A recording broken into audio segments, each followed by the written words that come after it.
everyone. MTL Sports Podcast, episode 60. Big 60. Got a good show for you today. Week 15, almost done. Got Eagles versus Seahawks tonight.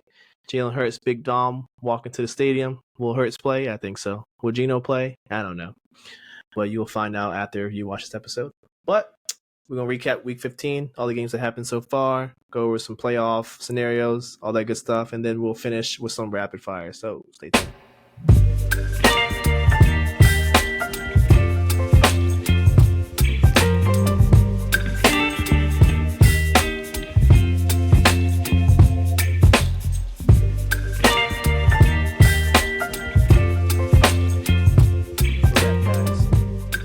NFL Week 15. Very good week, if I don't say so myself. We have some pretty good games. I think consecutive, like 3 consecutive weeks of really, really good games. Panthers won a game. Very exciting stuff. I saw that game. So I'll let you kick it off. Even though my Bengals won, repping the Super Bowl, official Super Bowl sweatshirt right here. Pay a lot of money for this thing, but never mind. I'll let you have it. What are your takeaways, especially from your Panthers? Man, we had a great Saturday, in my opinion. I hit a fat parlay. I had Lions money line, I had Colts money line, and I had Bengals spread. Now I understand the Bengals did, only void their spread. That don't matter to me. A void is a void. It is okay. It is just dandy. You still get your money at the end, even though in as much as you want it to be. It's still a win, and you get everything back. But Bengals did a great job. I remember texting you, and I don't know what quarter it was. I think it was the third quarter. I hadn't watched a lick of the game because I was out with Analia, so I was busy. I didn't know anything that was happening during the game. The only thing I noticed that I think it was 3-17, and I messaged you. I was like, "Hey, what's wrong with them today?" I hadn't watched a lick of it. Didn't watch a single second of the game. And I came back to the game with, I think it was 4 minutes left into the fourth, and the Vikings had just scored.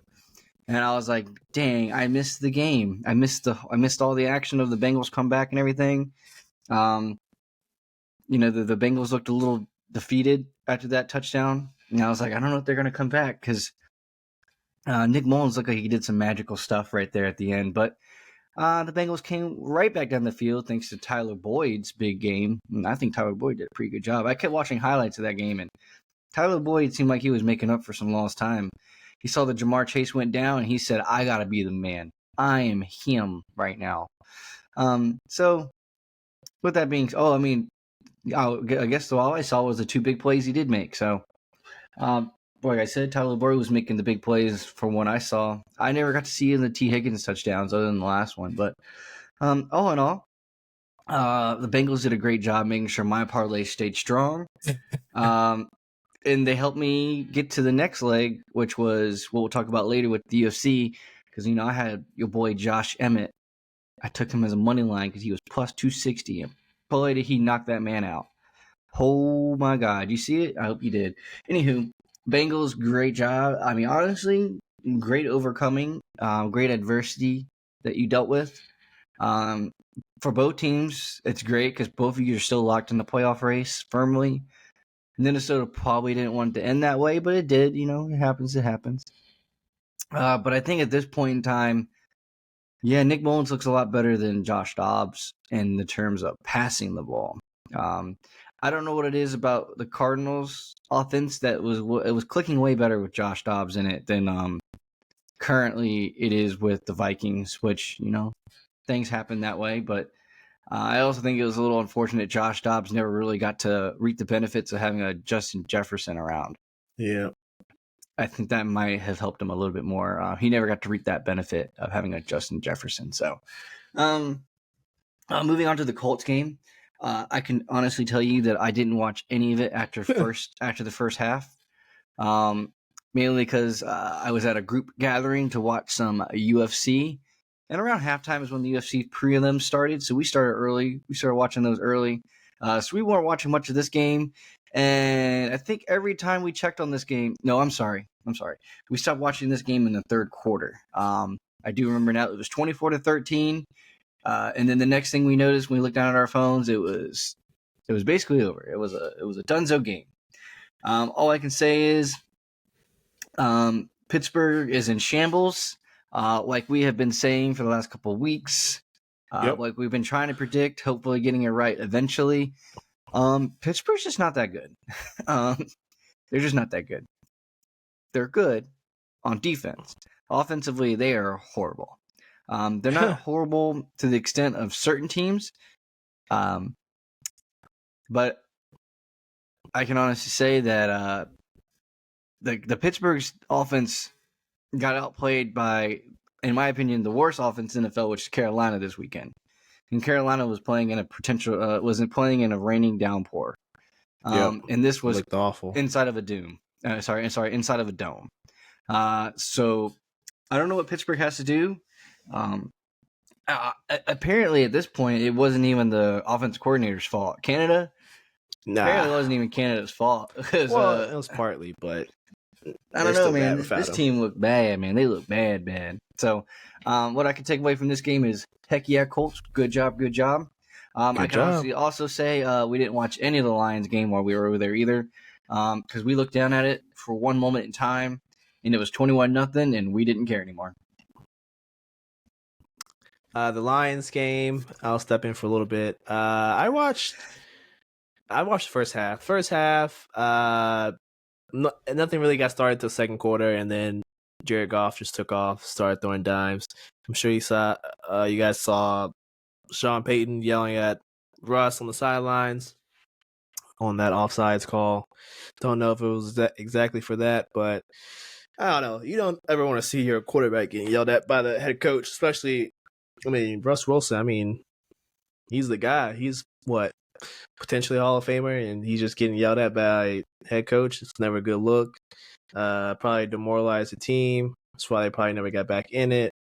Yeah, they're still in the playoff race, but AFC is loaded, as we already know. So having to overcome the Colts, the Texans, Jags, Dolphins, Bills, even Bengals, it's just a lot. So a loss really sucked, but with 3 games left, we'll see if they can make it to that 10-7 mark, which you're going to need to make the playoffs. 100% in that AFC. Moving on. Don't really... Oh, sorry. Bless you. Don't really need to talk about that Raiders-Chargers game because that wasn't a game. Anywho, Browns and Bears. One of the most unfortunate non-catched Hail Marys at the very end of that game. They should have won. Yeah, the Bears really messed up, and they blew it again. Well, they should have had Joe Flacco on that third down, but that's neither here nor there. But second opportunity at the end of the game, good throw by Fields. He should have caught it. Mooney should have caught it. Mm-hmm. It is what it is. This game and the Carolina game were the 2 games I was watching because I had Browns money line, and I had people convince me the night before to go ahead and take that Panthers money line. It was gonna hit. It was worth the squeeze. I kept telling everyone that they weren't gonna win. Everyone kept telling me, "Don't worry, they're gonna win." So I said, "Screw it. Everyone else thinks they're gonna win. Let's go ahead and try it." Mm-hmm. What I can say for Cleveland, Njoku's been awesome. Just absolutely awesome. Ever since he got, what was it, those first degree burns, or was it 3rd degree burns? On his face, yeah, that looked horrible. He's come back as a I don't know if he saw God that night or something, but he's come back with I don't know, like a killer instinct and vengeance. Yeah. Good job by the Browns. I didn't really watch too much of it. I watched enough of it to know that the Browns could only pass the ball. I don't know. I didn't quite understand. I guess because I didn't watch enough, physically sitting in front of this single game to know. But the running game just never could do anything. Yeah, for both teams. I didn't get it. The Bears, they upgraded with Sweat. Their run defense was already pretty decent, but it looks like Sweat kind of reinforced that. So having Sweat probably like gave them more confidence that hey, we can go after the quarterback and we can stop the run. And Cleveland's pretty much a run up the middle type of team anyway. So at least from what I saw, every run was in between the tackles and they got stuffed immediately. So see, my thing is, I was watching Barstool Chicago talk about the game, and they basically called in that they just threw in the towel basically about Eberflus, and I kind of look at it a different way. I'm like, he's turned the team around. He's done a good 180 with the team that looked dead in the water at the beginning of the year. He's got the team playing outstanding on defense. It's just that he's a defensive-minded head coach, and honestly, that should be on like the GM or someone to help him get a good offensive coordinator. And how there's not more pressure on the offensive coordinator, I just don't understand. It feels like all the pressure in the world should be on this offensive coordinator. I mean, because they were awful at the beginning of the year. yeah. And at this point, the Bears just look like a team that's allergic to winning because they'll have leads and they're almost always in games at this point in the season. It's just that sometimes those allergies act up and they just throw away the game instead of finishing it off. So yeah, they're definitely allergic to closing games. A couple teams are in the NFL right now, but I would say even going back to last season, like they just always start slow and then they start picking up pace. And part of that's due to Fields. I think Fields always for the past 3 years has started slow and then we've seen improvement towards the end. And I think part of that's on the coach. You got to get your guys ready to play from the jump. You can't just wait till week 12, 13, 14 to start actually trying to play. So yeah, I think you got to clean house one way or the other. You got to go get rid of the GM or get rid of the coach. I mean, I think it's a combination of both, but I don't know if the owner has money to get rid of both at the same time. I don't know. All these owners apparently are broke. Well, I don't know if I'd get rid of the GM quite yet because the fleece job he did on the Panthers is one to write and talk about. So I'd probably keep him a little bit longer, but yeah. So far with the Commanders trade, it's been pretty good. I mean, just a second for Sweat, that's pretty good. He's been playing damn well. Yeah, and you got him re-signed, didn't they? So yep. I mean, moving on. I don't know what next game is on there, but one game I will avoid talking about is that Titans-Texans game because that was pathetic of an ending for the Titans to blow what they did blow and the way they did blow it. Yeah. Good job. Yeah. There's your season. Yeah, I mean, Titans disappointing this year. They couldn't get Derrick Henry going at all. Like another example of just every run up the middle, they're just stuffing Henry. It was sad to see. And I mean, Henry's had good games this season, don't get me wrong, but he's gone, bro. I mean, it's obvious. I mean, they're trying to do everything they can to keep him going, but I think he's gone. No one's going to trade for him. They're just going to let him go and hit the market. Oh, yeah, dude. Derrick Henry on the... I hate to say this, but Derrick Henry on the Cowboys would be kind of scary, but... Exactly why they didn't trade for him, because they they knew they can get him for cheap next year. Yeah. Yeah, but I just don't understand. The Titans' philosophy with Henry is, okay, let's run up middle. Yep. I mean, Derrick Henry can run to the outside too. You don't have to use Spears to go to the outside. You don't have to just use Spears to go to the outside. It doesn't make any sense. Like Henry has shown in previous years, he can run to the outside. His most notable play is when he stiffs armed a man to the floor, is running to the outside. Like he can do it. Why they only let him run up the middle, I don't get it anymore. I don't get it. Yeah, he definitely. I mean, he can run anywhere. He's probably not of our generation, but the new generation, he's probably the best back we've seen since AP. So he can do it all. It's just sad that Titans past couple of years offensively just very predictable, and you get games like this. What else can you say? And they couldn't even protect Will Levis either. Oh my God, the man was getting murdered. You see him get twisted up. I think so. He went 17 for 26, but I think they had like 7 sacks. He got 7 sacks. He got 7 sacks 7 times. He got smacked around. Like I don't know how you. I don't even understand how you sack a quarterback 7 times, and as an offensive line, you don't get any better throughout the game and at all. And it's not like you're playing a scary defensive line. Houston is about middle tier in terms of defensive line, defensive strength on the front.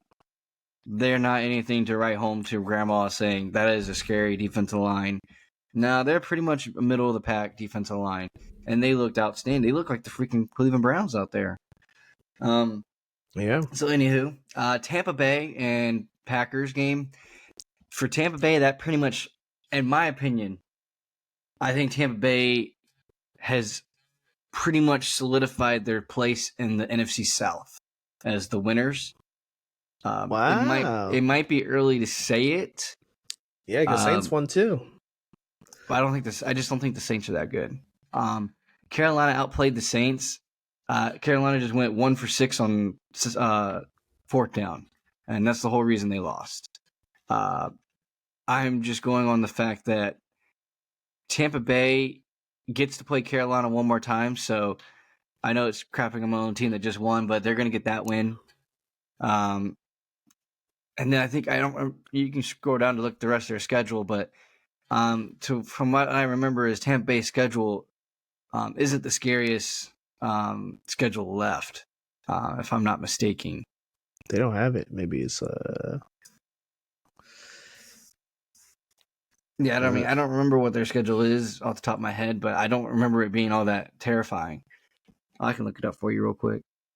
Here we go. Schedule. They play Jags next, Saints in 2 weeks, Panthers the last game of the season. Yeah, so for me, Tampa Bay, basically, I think that game was the game they had to win to finish off their season. Do I think they beat the Jaguars? I think they can at home. Do I think they will? I think that is an unnecessary question because all they have to do is just win out after that. I mean, even if they don't beat the Jags, you beat the Saints, you guys go back to being tied. And then you get to finish the season off with the Panthers. And I'm pretty sure the Saints get to finish off the season with the Falcons. And as Derek Brown quoted, we got to send them on vacation just like we are, as talking about the postseason. So Derek Brown, basically telling the Falcons fans and staff, yeah, that was pretty much the writing on the walls. You're pretty much done, because I think the Falcons' percentage of opportunity to get back in the hunt for the playoffs is extremely low. They have to go through the Saints, obviously. They have to hope that the Buccaneers lose to the Jags and to the Panthers. I just won't see them losing to the Panthers, to be quite honest with you. But anywho, Tampa Bay put on a performance, and now we're going to look at Green Bay in a little bit of a, through the microscope, and we're going to go, did you guys just have like one fluke win against the Chiefs, and we thought something of you? Or like, are you going to come back and show up? Like, because this wasn't the same team that showed up a couple weeks ago. This is not the team that came out of the woodworks out of nowhere. And now the Rams have jumped your ass, and they've taken over your spot in the playoffs. And the Rams are quite red hot. So this basically wasn't a time for Green Bay to start falling off like they are. But I'm pretty confident in saying that Green Bay just kind of had like a fluke couple of games in which they brought back a rejuvenated talk of them, but I don't think they were really serious about those talks, as we're seeing currently. Yeah. I don't know what your take is on it. I think, well, first I thought you were going to say Baker when you started. I was like, this win solidified him coming back next year. And I think it did. I think it did. I think he's been playing well enough that, they're not going to have a great draft pick, so it doesn't make sense to go out and try and trade some capital to move up. They have to trade a lot just to move up into the top 10, so I think that's not really an option. Probably stick it out one more year. If he can maintain the same level of play, then all you gotta do is like kind of build around him. Hopefully keep Mike Evans. If not, move on, and then kind of give the reins to Chris Godwin and see if you can find someone else to kind of complement him and just go from there. I mean, honestly, they're a couple pieces away from being like, I guess, consistent contention in NFC South, where it's not like, like the division is now, where there's no clear cut winner. I think Tampa Bay is probably most equipped to kind of be like the standout in the division if they just play their cards right. I mean, I totally agree. I think that's another reason why keeping him around for another year is a smart idea, because he's obviously working out right now. In terms of the rest of the division, the Saints they're gonna be bad next year. They went out and got Derek Carr. It didn't work. It's not working. Something's not right. Coach is not right. Something in New Orleans just isn't working right. Yeah. If, in my opinion, New Orleans also has a lot of dead cap. They're also going to be needing and reeling and not having a lot of money. So New Orleans is probably going to be doing something next year to try to, get a quick turnaround. Because the division is very winnable. So quick turnarounds can't happen in this division. And if I'm Tampa Bay, like, I'm not scared of Atlanta with the current coaching staff, and the current quarterback that they have in that system. I mean, I can't be terrified of Atlanta either. And then Carolina, to be quite frank, like, Carolina's not a threat to me for another 2 to 3 years. You don't have to be worrying about Carolina for a couple years. It's going to take a little bit of time to fix all that organization up. Even if it can get fixed up. So if I'm Tampa Bay, you run it one more time, and you can easily win it one more time. Man, you gotta feel good. I mean, like you just described, like all of those things. Plus, I mean, honestly, there's 2 incompetent owners in this division. The Carolina's owner and the Falcons owner is incompetent, because the only reason why Taylor Heineke is still not starting is because of the owner, because he wants to see Desmond Ritter, for whatever reason, keep on playing him. I mean, we know what he is. He's a younger Alex Smith. He can only check down. Mm-hmm. And Arthur Smith can't use the weapons he drafts. I saw on Twitter people say what they want to say, but I mean, they're rightfully so bashing him because you draft all these offensive pieces and don't use them. Kyle Pitts is like, what, 3 years in the league now? Or 2 or 3? Like 4. I think it's 4 years in the league. He's almost 4 years in the league. This man has like 5 career touchdowns. Look, Laporta has like 9 through like what, 15 games? Like, it's crazy. Laporta had 3 Saturday night. Yeah. I've been told you, I've been on this bandwagon of the Falcons and all what they're doing. I mean, I've been saying if Carolina could just find a way to get Kyle Pitts, we know how to use tight ends in our system. In the previous year, Carolina knew how to use tight ends. Yeah. If you gave us a Kyle Pitts, we'd had fun with that, because we used Greg Olsen, and we ran him till the wheels fell off. You saw what Greg Olsen went to Seattle. There was nothing left of him. We took it all. We took it all, baby. They took everything he had. You guys took away. Yeah. And him and Cam. Yeah. This owner is just getting away with incompetence just because he put out a fancy new arena. The city loves it, so the fans, I guess, aren't blaming him. They kind of just blaming Arthur Smith, but he's the reason why Arthur Smith is still there. So yeah, sure. He should have been gone. Oh, yeah. So, big walk around to what's leading up, and that's the Carolina Panthers win in a torrential downpour in which seats were sold for 45 cents a piece. If there was a game we should have went to, it was this one. I don't know if I would have gone, because I don't know if I could take being soaking wet for over 3 hours. Get you a big old poncho, a big old umbrella. But it was finally nice to watch Bryce Young beat somebody in terms of passing yards and pretty much quarterback rating and completion percentage and basically every quarterback stat you could want. Bryce finally found a quarterback to beat this season, which was really nice. No turnovers, kept the ball, Unfortunately, he didn't have a touchdown, but that's also on Adam Thielen. Adam Thielen did drop a touchdown in the end zone, so I'm not going to get mad at Bryce over that one. That was a Thielen, and Thielen told Bryce that it was on him, so they knew what was good. DJ Chark was the man of the match, in my opinion. He had that one catch, and that's the one catch that mattered. That's the one that kept the play alive. That's the one. The drive alive. That's the one that kept the wheels turning. And honestly, that was the one that as soon as he caught that one, it just was like, I don't know. It just kind of like hit me that I was like, oh, we can win this one. We can win this one. And I remember Analia told me that they were going to win beforehand. And as they were kicking the field goal and the field goal was going in, she was like cheering around me, and I'm just like sitting there, and she goes, "Aren't you excited?" I'm like, "No, I'm just in complete shock. I don't even know what I just witnessed. I didn't know this team knew how to win a game." Well, they already had one, so. Well, the one seems like a fever dream at this point, but anywho, I mean, what can I say about the win? We gotta do something about Miles Sanders. I don't know what you gotta do, but you gotta cut the fat and send him out to the ocean and feed him to the sharks. He's not that guy. Chuba Hubbard is that guy.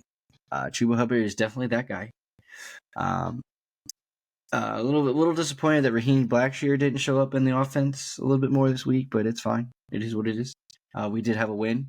But Miles Sanders just feels like he just takes up space, and he doesn't do enough with it. The Falcons, that was a cute, super long pass to Geno Smith.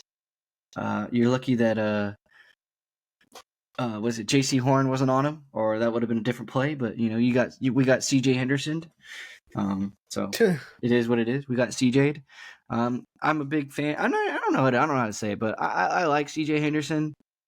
I feel like he gets the bad rap all the time, but I mean, you also got to admit he is like the third string corner that is almost always playing first string corner because JC and Dante are always hurt. So cut the man some slack.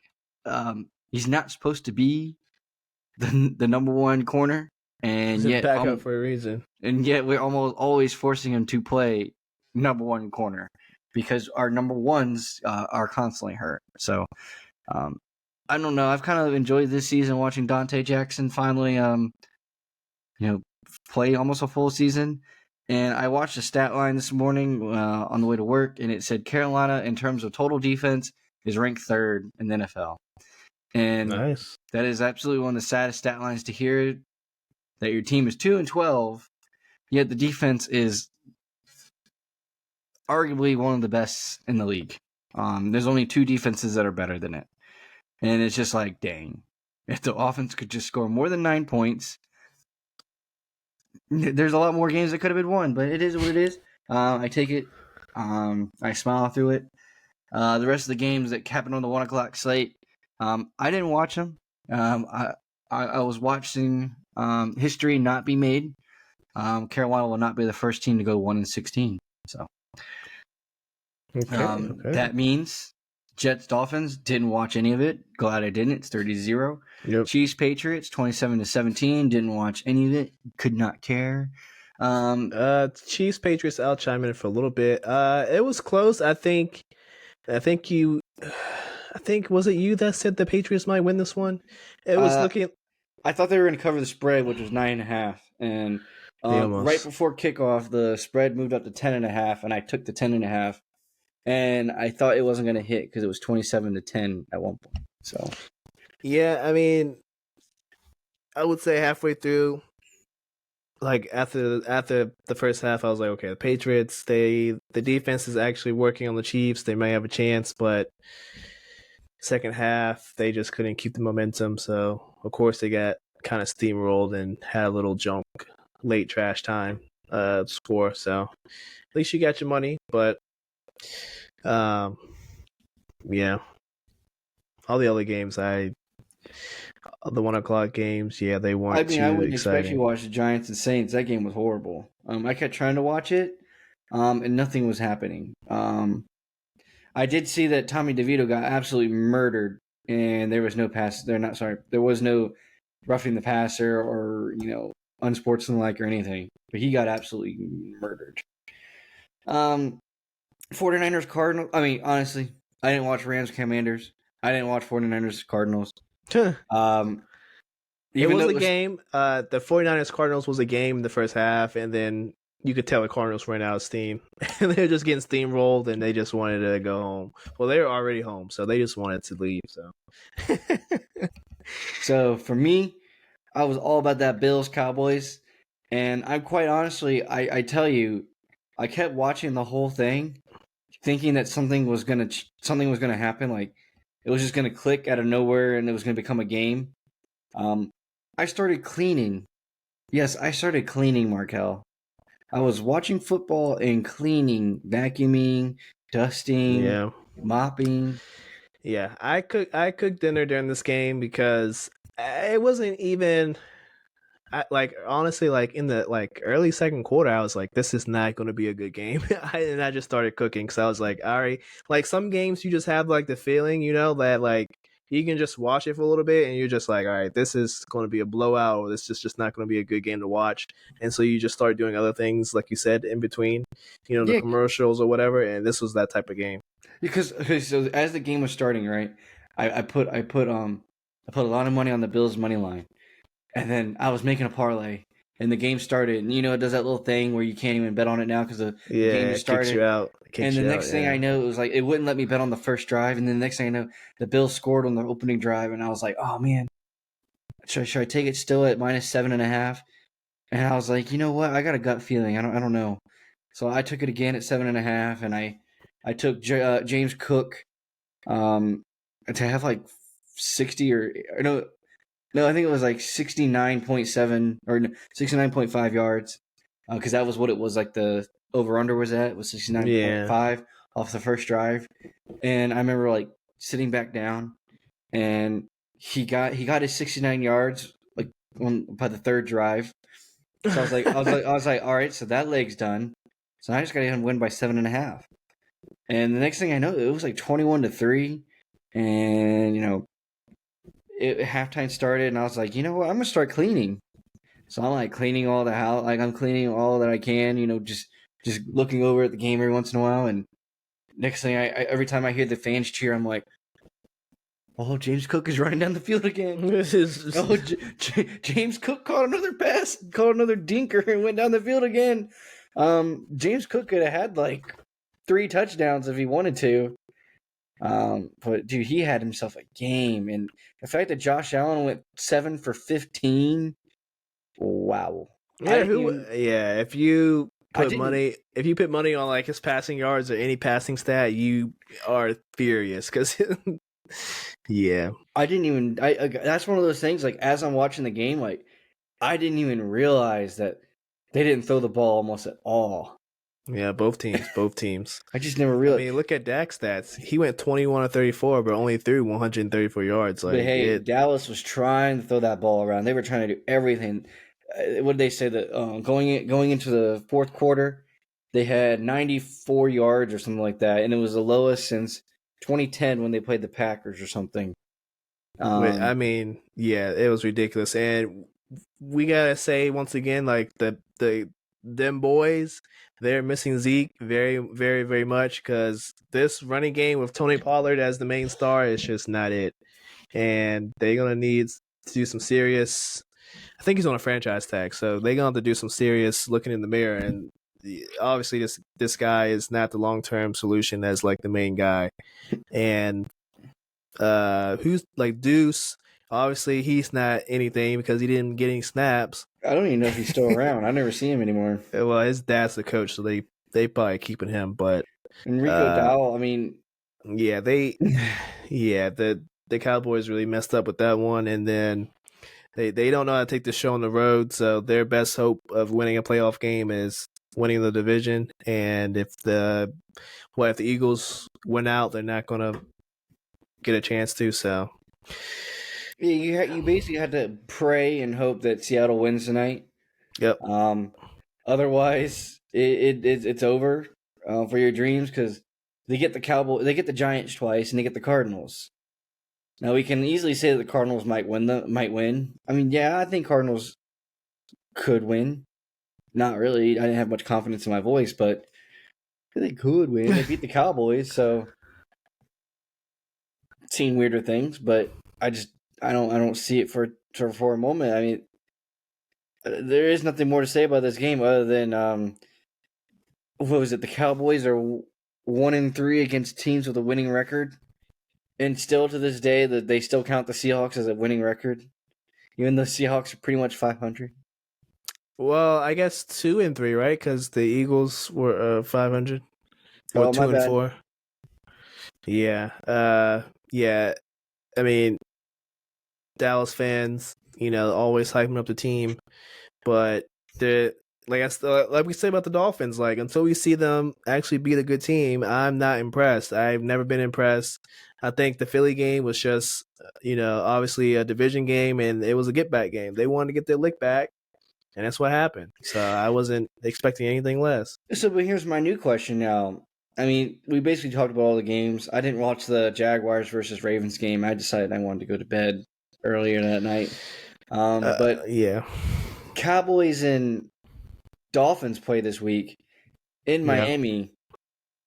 Since we both think, since both of us actually still do believe that both teams are kind of fraudulent, does one beating the other one even prove anything at that point?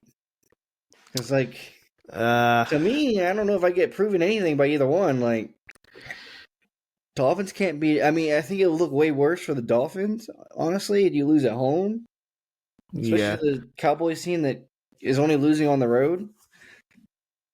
yeah. I mean, for me, I feel like it looks worse. Like you said, the Dolphins lose, but I mean, honestly, I think it's more on the Cowboys because the AFC there is very, very open. In the NFC, we already know there's only three teams.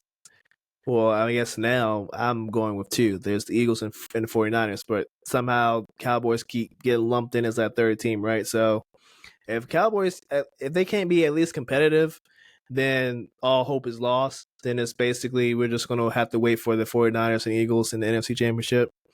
But if they can, if the Cowboys can at least be competitive, then we can kind of lump them back in. And then on the flip side, if the Dolphins at home, if they can keep that show going, I don't know if Tyreek's going to play or not. My guess is he's probably going to try and play because I saw the video on Twitter of him walking. He looked like he was doing all right. Probably just want to give himself like a weekend between games because, playing the Cowboys is a more important game than the Jets. But if they can still do what they can to any other team on the Cowboys at home, then I would feel better about the Dolphins. But I wouldn't put them on the same level as, I don't know, the Ravens and the Chiefs. I mean, I feel like that's safe to say. pretty much if the Dolphins lose, that just the Ravens are number one seed at that point, in my opinion. Well, I think the Ravens already. I mean, they beat the Jags. I think the Jags. I said it last episode. I was like, I think the Jags is the only other team that has a recipe to beat the Ravens, and I think. I mean, the Jags. I mean, well, I'll go over the game a little bit. I mean, I watched most of it. I watched up until the third. I just think the Jags they spent too much energy the previous week, and I think coming into this week, they probably just like a little bit too much, tired and beat up and demoralized, and they just could never get like drives going. Trevor Lawrence, I mean, he was running around, but he didn't look like himself, the whole time. So I think it has a lot to do with Christian Kirk not being there. I mean, and that as well. I mean, that's his safety fallback blanket, and it takes a lot out of you not to have your fallback blanket anymore. and Calvin Ridley, for whatever reason, one game he shows up, one game he doesn't, then doesn't decide to show up, and that just makes it even harder. So I think they're like one of the only few teams that has a recipe to beat the Ravens. But yeah, the Ravens is pretty much solidified. At least to me, they gonna get this one seed. They gonna get this one seed. Yeah, now it's gonna be on Lamar at this point. It's gonna be like Lamar. Come on, we gave you first round bye in the playoffs, home field advantage throughout the playoffs. You gotta win. You gotta win one. It'll be interesting though because they'll get the first round bye most likely. And if we really think about it, I do think the Bills will slide into the Bills. One or two things. We're moving into playoff predictions. One or two things is going to happen for the Bills. The Bills are either going to be the 7th seed or they're going to win the division. So technically, if the Bills slip in as a 7th seed, they win their first game. Then the Ravens are going to play the Bills, and I think the Bills are the other team that can beat them. I think the I don't, Bills could beat the crap out of them, especially now that the yeah, Ravens they lost Keaton Mitchell, the running back. they're running. Yeah, yep, Yeah, I don't know what it is about the Ravens, but they're that team that just gets hurt right at the wrong point in time every season. yeah. Beforehand, it was always the Chargers, but now the Chargers are like don't mean anything. They're irrelevant now. So now you're looking at the Ravens, and it's like, dude, you're that other team that like every single year you lose all the important pieces, and then you lose the most important pieces right when it matters most. Because if I'm the Ravens, I'm not feeling comfortable at all walking into that postseason with Gus Edwards as like the basically only running back. They still have Justice Hill, right? Is he hurt? Well, I think he's gone for the season already. Damn. Yeah, I don't know if you watched Nightcap last night with Unc Ocho, but they had Coach Prime on as well, and he said it perfectly. He said the Ravens are good. They're not great because they're good at a lot of things, but they're not great at one particular thing. Yeah, the defense is great, but they can get beat in the secondary. Secondary is not really good. So they're good all around, but they're not. They don't have one thing they can hang their hat on. So I think he's right in that kind of analysis. I think the Ravens are also one of those teams that they get beat over the top quick. Yep. Like when I see games like the Ravens, they give up chunk plays. Whether it's you get a defensive pass interference because you don't want the chunk play to happen, or the chunk play just happens. It's one or the other. But that's from my seeing of And Ravens. and this year teams are starting to run on them. You've seen it. Cincinnati's been able to run on them. Cleveland ran on them. ETN was getting yards and not getting touched last night. I was like, wait, Jack's offensive line isn't all that good, but he's still getting like 5-6 yards to carry. Like, yeah, you can run. I mean, Ravens gonna be the number one seed, but they're not gonna be like a super threat, you know. Mm-hmm. So let's talk about some of these other uh what we predict. I mean, we got three more weeks left. Um, so we both agree the Ravens are going to be the one seed most likely. Let's go down the list. Kansas City, you think they're going to be locking up the second seed? I think Kansas City gets the third. Oh, okay. So who's second? I'm pretty much going to go Dolphins. Nice, nice. Unless the Dolphins, and the only reason I say this, I think the Dolphins probably beat the Cowboys. Yeah, And with that Cowboys win, um, it might be one of those situations because I think the Chiefs have one more loss in them. I think the Chiefs lose one more game. I just don't think the Chiefs are that good enough a team to run into the postseason with a 4-game win streak. I don't buy that at all. I feel like they got one more loss in them. And then in which I case see that. that gives the Dolphins a little bit of an edge, over the Bills in like the last week of the season, in which, they don't have to play anyone or they don't have to go as hard. But anywho, I kind of got Ravens, Dolphins. It either goes Ravens, Dolphins, Chiefs, or it goes Ravens, Chiefs, Dolphins. I see the Jags, just hanging up their hats and saying the fourth seed is ours. It's not what we wanted, but it's what we get, kind of thing. Um, I don't see anyone catching Cleveland for their fifth seed. I think Cleveland's pretty much safe at home for their fifth seed. And I Yeah, I think this agree. is where it becomes fun of who's sixth seed and who's seventh seed. I think that most definitely the Bills make the playoffs. So I'm going to put the Bills at the seventh seed because I don't see that they can become the sixth seed. But either way, I don't think sixth or seventh seed really matters too much. I have it finishing out Colts and Bills as the final two spots. All right, I have Browns. Oh, I have Jags at 4, Browns at 5, Bengals at 6, and Bills at 7. I think because No, the now Bengals listen. have Now you went what? from saying that the Bengals weren't going to win another game all year to now saying they're going to make the playoffs. Yeah, it's honestly it's been a big turnaround. I think. Listen, hey, Jake Brown's been cooking, and I was ready to I was ready to throw in the towel after the first half because I was like, hey, he's not playing too well, letting Mullins freaking outplay him, but he stuck with the game plan and made some good passes. I mean, especially that pass to Tyler Boyd to kind of ice the game. I mean, that's all I needed to see. That's the type of throw that only a few quarterbacks can make. You know, the good ones, the Pats, the Joes, the Dak Prescotts, like all those elite quarterbacks. Like once I seen that, I was like, all right, this kid's legit. You got Steelers, Chiefs, and Browns left.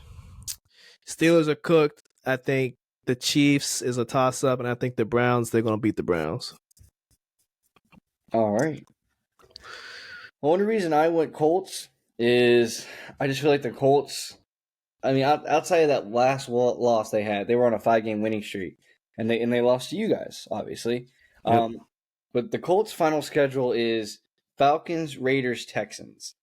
And no offense to you guys, but that end of the year schedule is just way more manageable. Nah, they probably a lot less heavy hitters because they're gonna absolutely destroy and just trounce the Falcons. Falcons are just not good. Falcons basically just got sent home packing and have basically no will to live anymore. I think the Colts are gonna probably lose 2 out of the 3. The only one I can see them losing to is the Texans, and that would be the final week of the season, which may or may not matter to their seeding at all. But I don't see them losing to the Raiders, and I don't see them losing to the Falcons, especially not losing to the Raiders at home. Yeah, I think I got them losing to the Raiders and the Texans. Man, the Raiders just aren't that good, man. We think they are. They just put up 63, but they didn't. They put up 63 on a bum. Okay, they put up on bums. Not the bums. They put them up on bums. NFC. Let's go through this. I got the Niners at 1. I got Eagles at 2. Lions at 3. 4. I'm gonna stick with my preseason pick. I think the Saints are gonna win the division. Tampa Bay all day. Saints aren't gonna make the playoffs either. So Tampa Bay is gonna finish in 4th. 5th seed's gonna go to the Cowboys. Them boys. I'm actually gonna lock in the Rams at the 6th seed. Yep. And I'm gonna throw it out there, and I got Seattle finishing in the 7th seed. All right. If Seattle doesn't make it, give me Green Bay. I just feel like Seattle's got a good enough team to make a 7th seed. And then take on they're gonna take on the Eagles and get slapped up hard. Get slapped around. Yeah, I got Cowboys 5th. I got Rams at the 6th seed. Rams are playing as good as anyone right now. 7th seed, I'm going Packers. I think Gino's too beat up. He's too beat up. I don't think he's probably gonna try to play tonight, probably not look good and set himself back even more. Well, he's already been rolled out. Oh, okay. So they rolled him out this morning. So with that being said, I think Green Bay. Green Bay just has to play well. Jordan Love is playing well. The rest of the team just got to follow his lead. If they can do that, they're gonna take that 7th seed. One notable name that's not playing tonight is Darius Slay. Yeah, he had surgery. He had a little cleanup surgery, but he's gonna be back. I don't get how you gonna have surgery and be back in like 2 weeks. Like, what the hell? Like, isn't that crazy? I think it was It was like a knee surgery. He cleaned up his knee. Something. Yeah, I think it was like when basketball players get their knee drained and stuff like that. Yeah, but he had surgery. I think for the knee drain, they just stick a needle in you and just get the fluid. From what my knowledge of what I was reading on it is, it's basically just a little bit more thorough of a knee drain. Like they just went in there and just basically cleaned it out a little bit, cleared it out. Like, I think they were saying like they might like cut some cartilage out or something that was messed up. Something that'll affect him later on down the road. But yeah, that sucks, bro. But I mean, he's gonna be back in a couple weeks. They probably don't need him. They're probably gonna win. They're probably gonna win out. So yeah, I think they'll be okay without him. Yeah, She got to sure. survive for a little bit. Most definitely. With that being said, that's week 15, and that's our playoff predictions with 3 weeks left. Coming up next, we got rapid fire UFC action. The last big pay per view of the year just happened this past Saturday. Lawrence will break it down for us. Rapid Coming fire up time. next, UFC last pay per view of the year. They had a great main card. I didn't watch the fight myself, but I caught some highlights. But we'll let the UFC man himself, Lawrence, break it down. I know you watched the prelims, early prelims, all that good stuff. I'm trying to hear everything you got to say.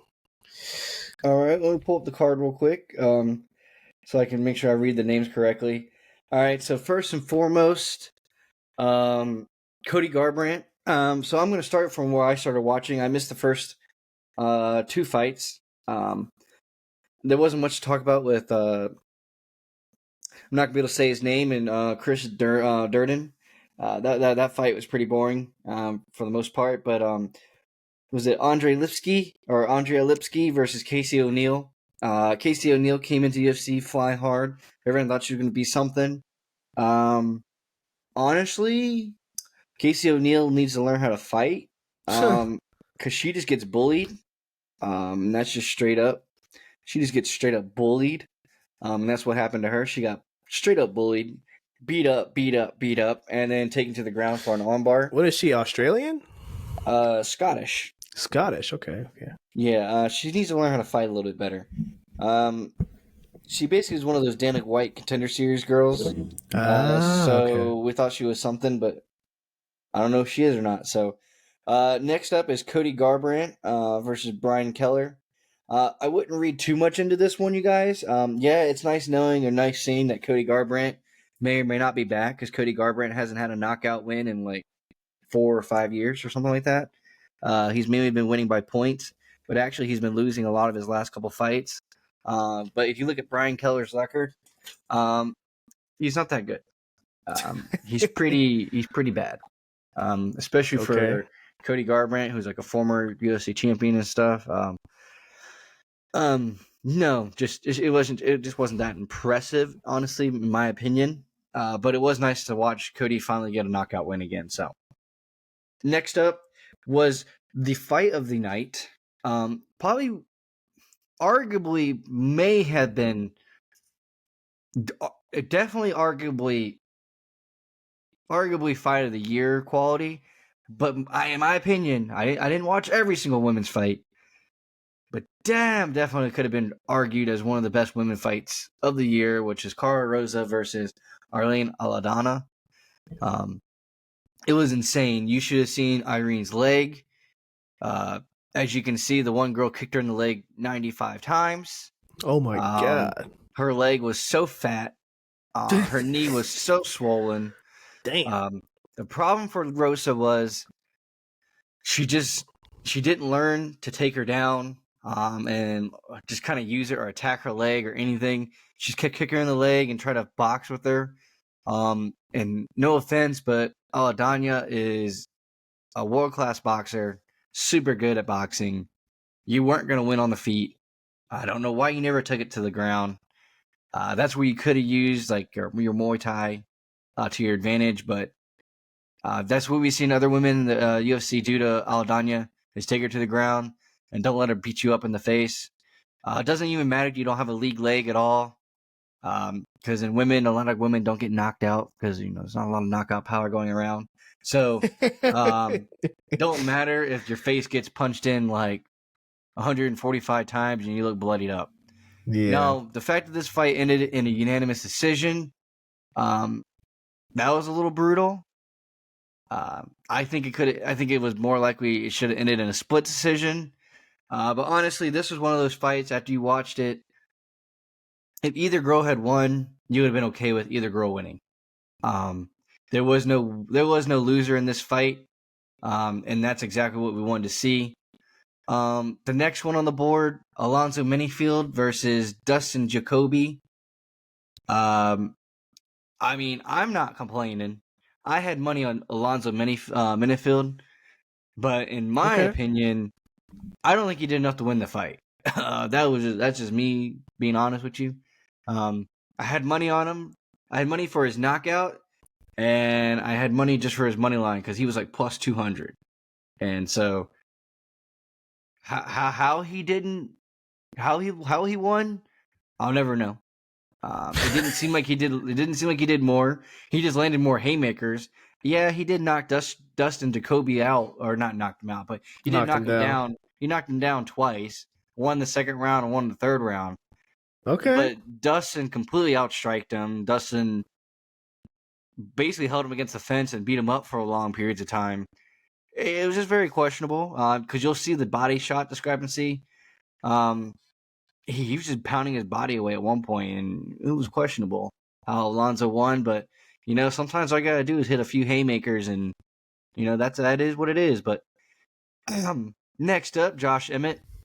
Oh man, it's nice watching a 38-year-old finally find his way back into UFC again. Josh Emmett, they made him fight against two contenders in the UFC. They made him fight, two outstanding young talents. And they gave him another young talent to fight, and he absolutely knocked him out so fast I couldn't even explain how it happened. The fact that it was 1 minute and 57 seconds in is actually crazy because it felt like it was way shorter than that. I'm not even going to lie to you. The only thing that really pretty much happened before that was a takedown, which they don't have it credited for on there. But Bryce Mitchell tried to take him down. Emmett stuffed it. And then Emmett absolutely knocked the hell out of him. There really isn't much more to say on it. I mean, he absolutely knocked the hell out of him. If you have some time, go watch that replay. I will warn you, it is kind of frightening that he does seizure on the ground. So if you don't like guys throwing up gang signs, then not for you. But if you want to watch a Tua Tagovailoa moment in UFC, there you go. There you go. Patty absolutely destroyed Tony Ferguson. Again, this is another problem for Patty is he doesn't finish fights. He just kind of goes to decisions. And at this point, Tony Ferguson is a former, contender for the championship and everything, but Tony Ferguson's also got a glass chin. He's been knocked out like the last 5 fights. It's a little disappointing that someone that Dana White is trying to push, and mainly because he talks like Conor McGregor and he tries to act like Conor McGregor, but at this point in time, you're just not. Like, at least Conor McGregor could knock a guy out. At least Conor, he'd either get knocked out or he'd stand on the fight. He would get knocked out. Patty just does what it takes to win the fights, which is completely fine, but it is a little boring. So next, Stephen Thompson versus Rakhmonov. He lost in the final 4 seconds of the round.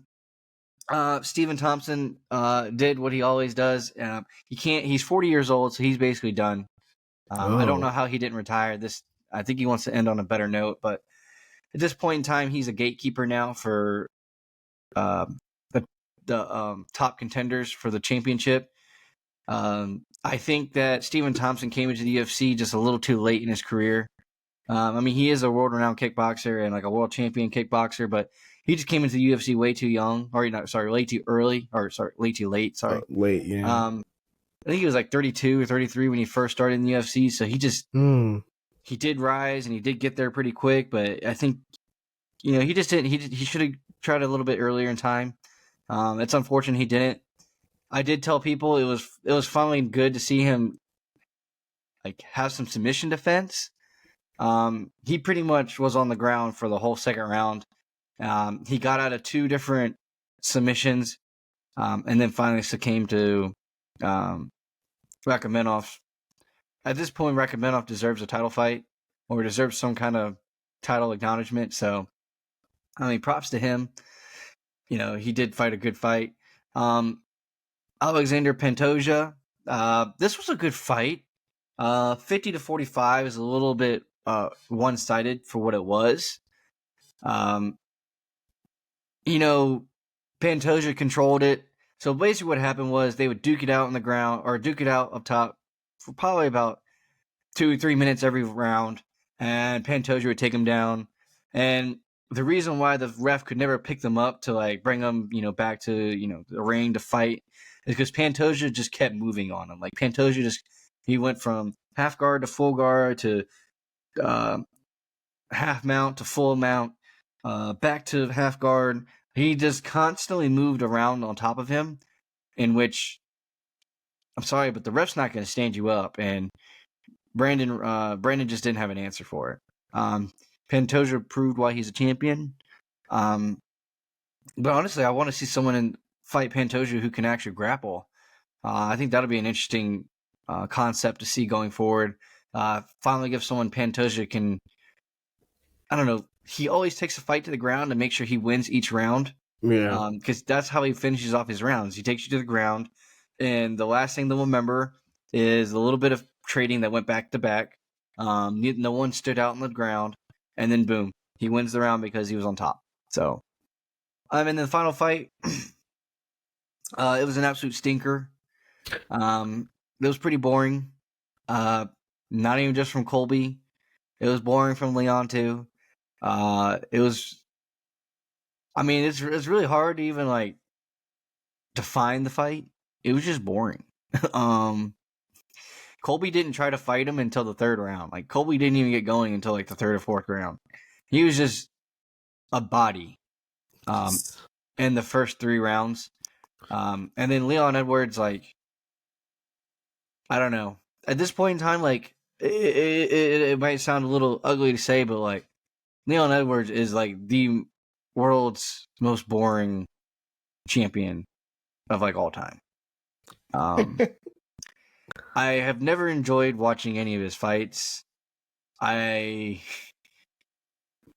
don't know how to enjoy watching his fight. I mean, there's just nothing happens, dude. The fact that like he ever took the title belt from Usman because Usman got cocky and Leon Edwards rocked him in the final like 2 minutes of the 5th round after getting beat up for 4 straight rounds. I don't know. It was a boring fight. Imagine a bunch of dudes getting drunk and having a great time, and pretty much every single fight had something awesome in it, or there was constant action throughout the whole fight. And you get to this main event, and it's supposed to be the fight. It's supposed to be the fight to end all fights in the year, and it was boring for 5 rounds. It was just boring. And honestly, the only round that was entertaining was the 5th round when Covington was trying to, finish the fight, in which he almost did. But if it takes you all into the 5th round to try to finish a fight, I mean, dude, you should lose. So, Yes. It was so boring. If they could figure out a way to like,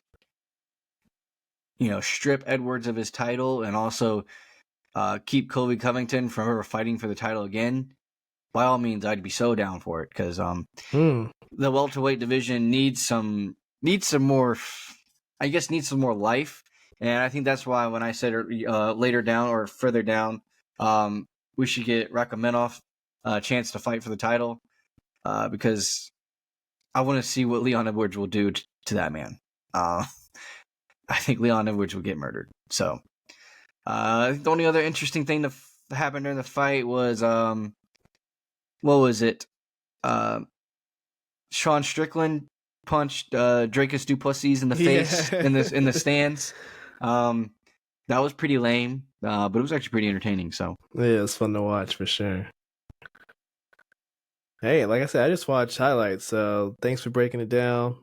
Yeah, I mean the greatest one to watch is that Emmett. Or do you want to watch some good ones? The most memorable parts of the night was Josh Emmett absolutely knocking him out cold with the seizures coming up next, and then the next was the fight of the night with Rosa.